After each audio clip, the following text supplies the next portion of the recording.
Hey, what's up, YouTube? Ladies and gentlemen.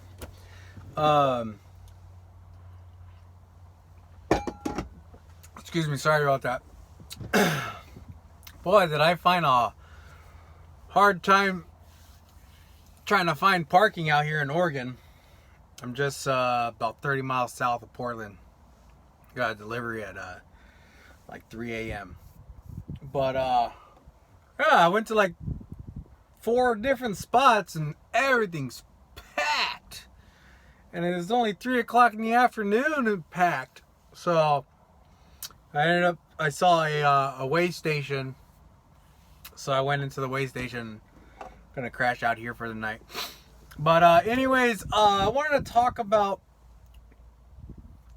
fueling as a company driver. And then I'll touch on fueling as a what I know as far as going a lease / owner operator. So I had a subscriber ask me a couple questions about fueling. And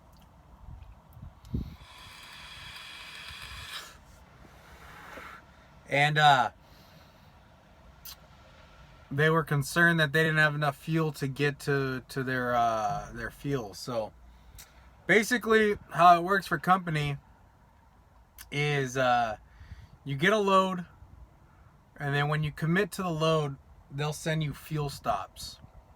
Okay, I'm not sure if they have it like chipped on how much fuel you have, or what, but basically they'll send you fuel stops. So take for instance, when I was coming up here from Arizona, they told me to fuel up in Indio, California, and they usually tell you how many gallons to put in, and if they want you to fill the entire tank up, they'll just put fill up. So that's what they had for me in Indio, and then I made it all the way out here to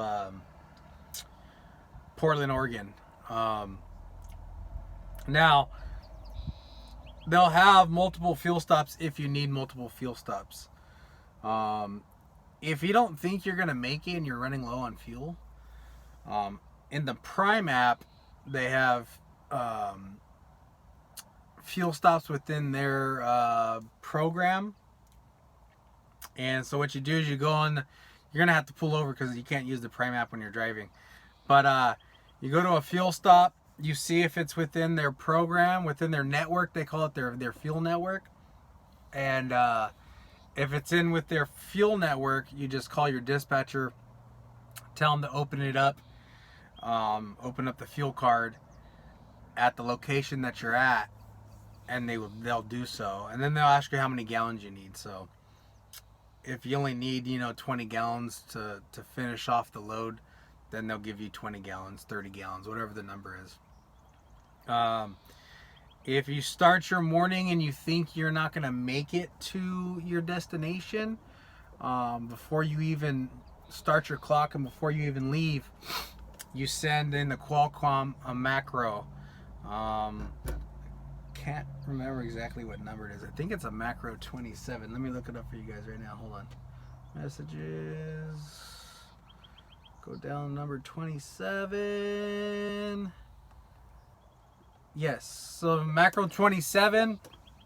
And there's a little bit of information you need to put in as far as how much fuel you have. And the miles per gallon that your truck says you're getting, and then they'll get you to a fuel stop if you need to before. But that's basically how it works for company drivers. When I was with my my lease operator, my owner operator during TNT, I thought I was gonna stress out about the fuel. It's actually not that bad. It's pretty simple. Takes like a day to learn it, and then once you learn it, you're good to go. But that's pretty much it as far as company goes. Now, another thing on the fuel, if you're a reefer driver, and let's say you filled up your fuel, and you didn't fill up the reefer because you didn't think you needed it, and then let's just say in the middle of the day you checked your reefer unit and you notice you're low. You do the same thing. You just go to a fuel stop that's within their network. You call up the fuel desk to open it up. They'll open it up and then you can fill your reefer. So it's not that big of a deal. Now, as far as lease operator, owner operator goes,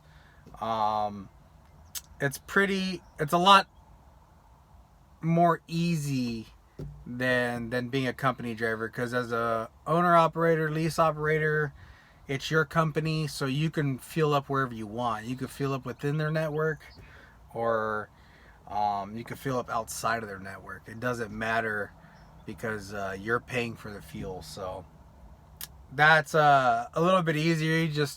You notice that you're getting low, you type in the closest fuel stop. Let's just say it's a Pilot, and then you go to that Pilot and you fill up whatever you want. Now, I will tell you, if you do go company or lease, if you go lease or owner operator, I would send in a macro 20, because you still have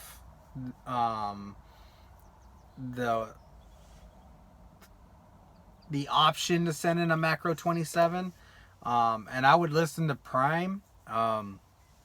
They have the cheapest fuel stops. They know where the cheapest fuel stops are at. You don't have to look them up. They know them for you within their network. So I would fill up, and if you get to an area, let's just say, I don't know, Arizona, and fuel is, let's just say, $1.50 a gallon, and you know when you go into California it's going to be $3 a gallon, I would just fill up. I'd fill all the way up in Arizona, and that's how I would do it. Now, I know some people fill up by the load. I know a couple of lease operators that do it that way, and they're saving money, I guess. I don't see it. I think if you're at a cheap fuel stop, fill it up. That's just me, especially if you know you're going into a high area where fuel prices are pretty high, like California.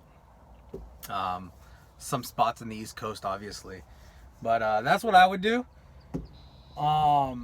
If this video helps you as far as how to fill up fuel and what macros to send to Prime, hit the like button. If my videos again are helping you guys out and you guys are wanting to come to Prime, make sure you like, comment, and subscribe. But until next time, later.